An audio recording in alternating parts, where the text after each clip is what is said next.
Hello दोस्तों, तो आज हम एक नई मानवा स्टार्ट करने वाले हैं जो कि मार्शल आर्ट से रिलेटेड होगी। तो मानवा की स्टार्टिंग में डोंगयान कॉन्टिनेंट का सीन दिखाया जाता है और वहाँ पे दो सेक्ट के बीच में लड़ाई चल रही होती है। पहला सेक्ट होता है सोर्ड सेक्ट और वो लड़ाई कर रहे होते हैं डीमन सेक्ट के खिलाफ। तो चलिए हम लड़ाई की तरफ बढ़ते हैं। तो लड़ाई में हमें दिखाया जाता है कि जो डीमन सेक्ट होता है वो सोर्ड सेक्ट डिसाइपल पे बहुत ज्यादा भारी पड़ रहा होता है और जो डीमन सेक्ट होता है वो बोलता है सोर्ड सेक्ट डिसाइपल्स को कि तुम हमारी ब्लड शैडो फॉर्मेशन से नहीं बचाओगे। और फिर वो बोलते हैं अब टाइम बदल चुका है, अब से हमारा कब्जा होगा कॉन्टिनेंट पे, अब से ये कॉन्टिनेंट डीमन ब्लड क्लाउड के अंडर में आएगा। और उसके बाद जो सोर्ड सेक्ट एक डिसाइपल होता है वो हुए बोलता है डीमन क्लाउड सेक्ट तुम्हें इतना एरोगेंट नहीं होना चाहिए, मैंने अपने जो सीनियर ब्रदर था हुआ उसे पहले से ही इन्फॉर्म कर दिया है और यहाँ पे आता ही होगा। उसके बाद तुम्हें यहाँ से भागने का मौका भी नहीं मिलेगा। फिर हमें डीमन क्लाउड सेक्ट के 5 इलाइट मेंबर का सीन दिखाया जाता है और फिर वो 5 इलाइट मेंबर में से एक बोलता है कि जो सोर्ड सेक्ट के 10 सबसे ज्यादा टॉप के डिसाइपल्स थे उनके बीच में किसी का भी सरनेम हुआ नहीं था और वो बोलता है कि मुझे तो ऐसा कोई भी याद नहीं आ रहा। उसके बाद वो हंसते हुए बोलता है कि उसके बाद वो बोलता है कि किसी भी इलाइट का नाम में हुआ नहीं था तुम्हारे सोर्ड सेक्ट उसमें, पर अगर फिर भी वो आ जाता है तो तुम्हें क्या लगता है वो डीमन क्लाउड सेक्ट के इलाइट मेंबर से जीत पाएगा? फिर वो बोलता है कोई नहीं, उसे आने दो, वो यहाँ पे आके वो तुम्हारी बॉडी क्लियर करने का ही काम करेगा। उसके बाद वो उनकी तरफ अपना एक पंच से अटैक कर देता है और उसके बाद जो सब पंच होता है वो सामने की तरफ जा रहा होता है। तो फिर हमें एक आदमी का सीन दिखाया जाता है कि जो कि उस अटैक की तरफ बढ़ रहा होता है, तो उस अटैक को बस अपने एक ही हाथ से रोक देता है। और उसके बाद जो वो डीमन सेक्ट का इलाइट मेंबर होता है वो भी बहुत ज्यादा हैरान होते हैं और बोलते हैं क्या। उसके बाद जो नीचे खड़े हुए सोर्ड सेक्ट के मेंबर होते हैं वो बोलते हैं अच्छा हुआ हम बच गए। उसके बाद जो उसका एक बोलता है कि सीनियर ब्रदर आ चुके हैं। तो जो हमें हुआ का सीन दिखाया जाता है जो कि वहाँ पे उनका सीनियर ब्रदर होता है और बोलते हैं अच्छा हुआ कि मैं यहाँ पे टाइम पे आ गया। उसके बाद जो डीमन क्लाउड सेक्ट के मेंबर होते हैं वो हंसते हुए बोलते हैं कि तुम्हें इतनी जल्दी नहीं करनी चाहिए, अब तुम्हें यहाँ पे बढ़ना होगा। और उनकी तरफ एक बहुत खतरनाक सा अटैक कर देते हैं, पर हुआ बस अपने एक हाथ से अपनी एक स्वॉर्ड को घुमाता है और एक स्लैश उनकी तरफ जाता है और उसके बाद वो स्लैश उनके अटैक को काटते हुए उनको जाके लगता है और फिर वो सारे जमीन पे जाके गिर जाते हैं और वो बोलते हैं ये क्या हुआ, क्या अब ये सब खत्म हो चुका है? उसके बाद हमें उनके एक डिसाइपल के पास एक पिल रखी हुई दिखाई देती है जिसके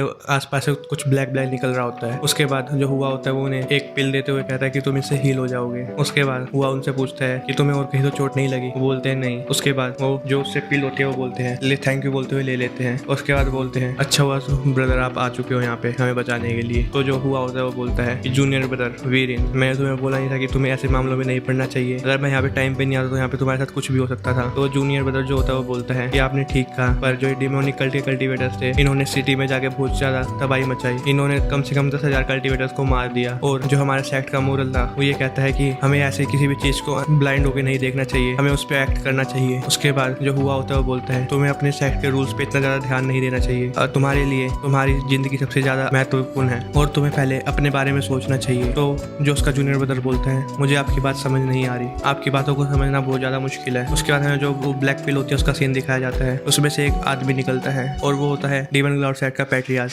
जिसका नाम होता है ज़ीयून। उसके बाद वो अपनी एक एबिलिटी से वहाँ पे डीमन शैडो हैंड से उनके ऊपर अटैक कर देता है और उसके बाद बोलता है तुम्हें अब मरना होगा, तुम्हारी हिम्मत कैसे हुई डीमन क्लाउड सेक्ट के जो डिसाइपल्स थे उन्हें हार्म करने की। उसके बाद जो उसका जूनियर ब्रदर होता है वो बोलता है ये तो पैट्रियार्च है डीमन क्लाउड सेक्ट का और ये एक 7 स्टेज का कल्टिवेटर है। उसके बाद जो हमारा हुआ होता है वो अपनी स्वॉर्ड निकालते हुए बोलता है ये कभी एंड नहीं होगा। और फिर उसके बाद वो वहाँ पे स्लैशेस बहुत सारी स्लैशेस मार देता है और वो उसके डीमन हैंड से जाके टकराती है और टकराने के बाद जो कि वो पैट्रियार्च होता है वो बहुत ज्यादा हैरान हो जाता है और बोलता है इसने मेरी अटैक को बस अपने एक ही हाथ से रोक दिया और जो कि मैं एक 7 स्टेज का कल्टिवेटर हूँ। और उसके बाद वो खुश होते हुए बोलता है कि मुझे तुम्हें मारना बस एक वेस्ट लग रहा है, तुम एक बहुत अच्छे कल्टिवेटर हो। तो बोलता है पैट्रियार्च कि तुम्हें हमारे सेक्ट को ज्वाइन कर लेना चाहिए सेक्ट को छोड़ के, और हमारा सेक्ट डीमन सेक्ट हमेशा स्ट्रोंग्स की बहुत ज्यादा रिस्पेक्ट करता है तो तुम्हें हमारे सेक्ट को ज्वाइन कर लेना चाहिए। उसके बाद बोलता है मैं तुम्हें एक बहुत अच्छी पोजीशन भी दूंगा और मैं तुम्हें हमारे जो सेक्ट की सबसे ऊपर की टॉप की जो टाइटल है वो भी दूंगा। और उसके बाद वो कहता है कि तुम्हें अगर कोई वुमेन या कुछ भी चाहिए होगा तुम्हें मिलेगी और तुम्हें तुम्हारी कमांड को सब लोग मानेंगे और उसके साथ ही साथ तुम्हें ट्रेजर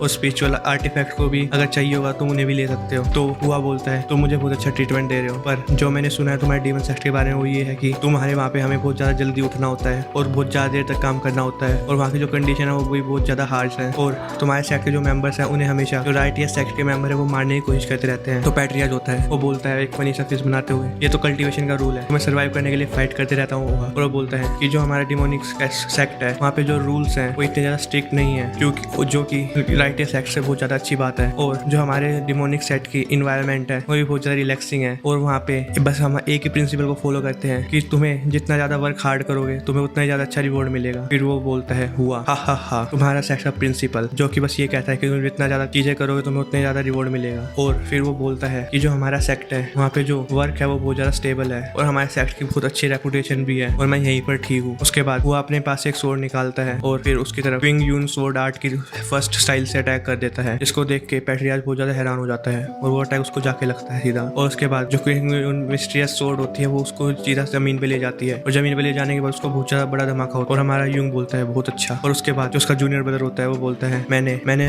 अपने सीनियर ब्रदर को बुला के बहुत ज्यादा सही काम करा, उन्होंने हमारी बहुत अच्छे से हेल्प करी। उसके बाद हमें दिखाया जाता है कि जो उसके पीछे 2 डिसाइपल खड़े होते हैं वो बोलते हैं मुझे नहीं पता था, क्या मैं सपना देख रहा हूँ। जो हमारे स्वॉर्ड सेक्ट है उसकी टेक्निक इतनी ज्यादा पावरफुल है। और फिर वो बोलते हैं जैसा हमने एक्सेप्ट करा था हमारे सीनियर ब्रदर से, उनकी बात बहुत ज्यादा टेरिफाइंग है। उसके बाद जो पैट्रियाज होते हैं वो बोलते हैं ये कैसे हो गया, ये नहीं हो सकता था। उसके बाद हमें जो हुआ होता है उसका सीन दिखाया जाता है और वो बोलता है कि मैं तुम्हारे जैसे लोगों के साथ पहले भी काम कर चुका हूँ और तुम्हारी जैसी ट्रिक्स मैंने बहुत बार देखी है और जैसे तुम वादे करते हो सारे खोखले वादे होते हैं और इससे तुम कुछ नहीं कर रहे, बस अपनी इंसल्ट कर रहे हो, तुम इन वादों को कभी पूरा नहीं कर सकते। उसके बाद जो पैट्रियाज होता है वो बोलता है मैं ये नहीं पूछ रहा, मैं ये पूछ रहा हूँ कि तुम इतने ज्यादा पावरफुल कैसे हो। उसके बाद जो हुआ होता है उसके पास जो जिस पिल से वो पैट्रियाज निकला होता है उस पिल को उठा लेता है और बोलता है ठीक है, और वो उस पिल को बहुत तेजी से उसकी तरफ फेंक देता है और जैसे ही फेंकता है तो जो वो पैट्रियाज होती है उसकी सोल वहां से बाहर निकल जाती है और वो बोलती है कि अब तुम्हारी सोल बाहर आ चुकी है। और उसके बाद बोलता है अब तुम यहाँ से एस्केप नहीं कर सकते। उसके बाद वो अपनी स्वॉर्ड निकाल देता है और जैसे ही उस स्वॉर्ड को निकालने वाला होता है वो वहीं पे बीच में रुक जाता है और रुकने के बाद वो फनी सा फेस बना के अपनी पॉकेट से एक क्लॉक निकालता है और उसमें टाइम देखता है और टाइम देखने के बाद वहां से उठ के जाने लगता है और बोलता है अभी मुझे इसके बारे में भूलना होगा। और वैसे भी यहाँ पे जो रिक्वेस्ट मिली थी वो था इन लोगों को यहाँ पे रेस्क्यू करने का और अब ये सेफ है। जो डीमन सेक्ट का वो पैट्रियाज है वो भी यहाँ से जा चुका है। तो नीचे खड़े हुए लोग बहुत ज्यादा हैरान हो जाते हैं और वो बोलते हैं ये सीनियर ब्रदर क्या कर रहे हैं, इन्होंने उस डीमन सेक्ट के एल्डर को भागने क्यों दिया, अगर ये चाहते तो उसको पीछे जा सकते थे और उसको बस अपनी एक स्ट्राइक से मार सकते थे। तो वहाँ पे जो उसका जूनियर ब्रदर होता है वो बोलता है क्या तुम्हें पता नहीं है जो हमारे सीनियर ब्रदर है वो कल्टीवेशन करते हैं 9 to 5 रूल के प्रिंसिपल के ऊपर और इस कल्टीवेशन में हमें टाइम का बहुत ज्यादा ध्यान देना होता है और उन्हें पहले से ही देर हो चुकी है। तो जो दोनों बच्चे और डिसाइपल होता है वो ज्यादा फनी सा फेस बना लेते हैं। उसके बाद जो हुआ होता है वो जाते हुए बोलता है सच में ये बहुत थकाने वाला था और मुझे लगता है मैंने अपना वैसे टास्क को कंप्लीट करके ओवर टाइम ही करा है क्योंकि मेरा काम तो पहले ही खत्म हो चुका था। उसके बाद हमें सोर्स सेक्ट का सीन दिखाया जाता है। तो वहाँ पे बहुत सारे लोग तलवार पे उड़ के जा रहे होते हैं अपने सोर्स सेक्ट की तरफ और नीचे बहुत सारे डिसाइपल्स अपनी ट्रेनिंग कर रहे होते हैं सोर्स से। और उसके बाद उनमें से एक डिसाइपल बोलता है उसको देखो कितना लेजी है। उसके बाद वहाँ पे वहीं पे दूसरा डिसाइपल बोलता है डैम इट, वो एक कैसे ट्रू डिसाइपल बन गया। उसके बाद जो हमारा हुआ होता है वो वहाँ पे अपना स्लीपिंग मास्क लगा के सो रहा होता है। उसके बाद वो एक अंगड़ाई लेते हुए उठता है और बोलता है हाँ